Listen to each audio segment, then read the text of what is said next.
মুজাফফর বিন মহসিনকে বলবো, আপনার যদি হিম্মত থাকে, আপনি যে আপনার পেজে লিখেছেন নবী রওজা জিয়ারতের হাদিস জাল, যদি হিম্মত থাকে, আপনার বুকে যদি বল থাকে, আপনি যে পোস্ট দিয়েছেন এই পোস্টের পক্ষে আমার সাথে মোকাবেলা করেন।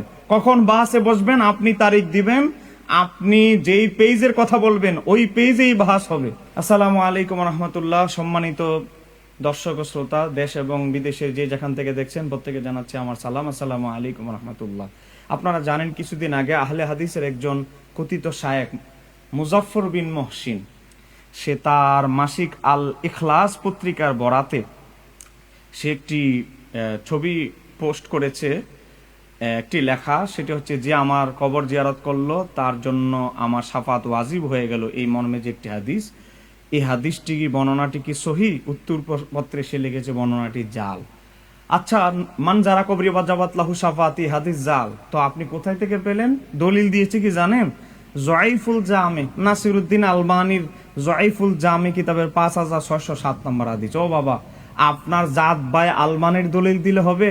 নুক্কাত পর্যায়ে নির্ভরযোগ্য মুহাদ্দিসদের দলিল দিয়ে দিতে হবে। মুজাফফর বিন মহসিন সাহেবকে বলবো, মুজাফফর বিন মহসিন সাহেব, আপনি তো বলে দাবি করেছেন বর্ণনাটি জাল, হাদিসটি জাল। আমি হাদিসটি সনদ জাইয়েদ শক্তিশালী প্রমাণ করব নুক্কাত পর্যায়ের মুহাদ্দিস, নির্ভরযোগ্য মুহাদ্দিসদের অভিমত দ্বারা। আপনি যদি আপনার দাবির পক্ষে অটল থাকেন, অটল তো অবশ্যই আছেন, না হলে আপনি এখনো পোস্ট ডিলিট করেননি, আপনার পেজে আপনি পোস্ট করেছেন, অবশ্যই আপনি অটল আছেন। আমি আপনাকে বলবো, আপনি এই বিষয়ে ডিবেটে বসেন, আপনি ডিবেটের শর্ত সারায়াত নিয়ে আলোচনা হবে, আর বিষয়ের শিরোনাম তো হয়েই গিয়েছে, আপনি হাদিসকে জাল প্রমাণ করবেন, আমি হাদিসটাকে শক্তিশালী প্রমাণ করব। আসেন, নির্ভরযোগ্য প্ল্যাটফর্মে বসি, আপনার বুকে যদি বল থাকে, হিম্মত থাকে, আসেন। কেন আপনি পোস্ট দিয়েছেন? পোস্ট দেওয়ার সময় দিতে পারেন, আর আমরা সত্যতা যাচাইয়ের জন্য আপনার এলেম, আপনার সত্যতা, আপনার বক্তব্যের সত্যতা যাচাইয়ের জন্য চ্যালেঞ্জ করলে আপনি পালাবেন, পালানোর সুযোগ দেওয়া হবে না।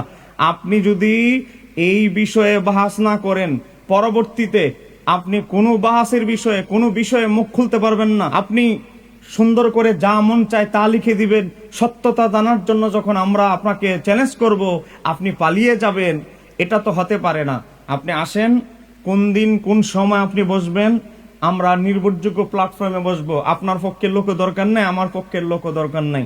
নির্ভরযোগ্য প্ল্যাটফর্মে অনলাইনে বাহাস হবে, শর্ত সারায়াতগুলো জমা দেন, আপনি জমা দেন, আমিও জমা দেই, বাহাস হবে। আপনি এই পোস্ট ফেসবুকে পেজে না দিয়ে আসেন, আসেন বাহাসে বসি, মোকাবেলা হোক, জাতি দেখুক, সারা বিশ্বের মানুষ দেখুক, মান যারা কবরি ওয়াজাবাত লাহু শাফাতি, আমার নবী রওজা জিয়ারত করলার হাদিস, এটা কি জাল না হাসান না সহি না মজবুত না মওজু, জাল হাদিস, এটা মানুষ জানুক। আসসালামু আলাইকুম ওয়া রাহমাতুল্লাহ।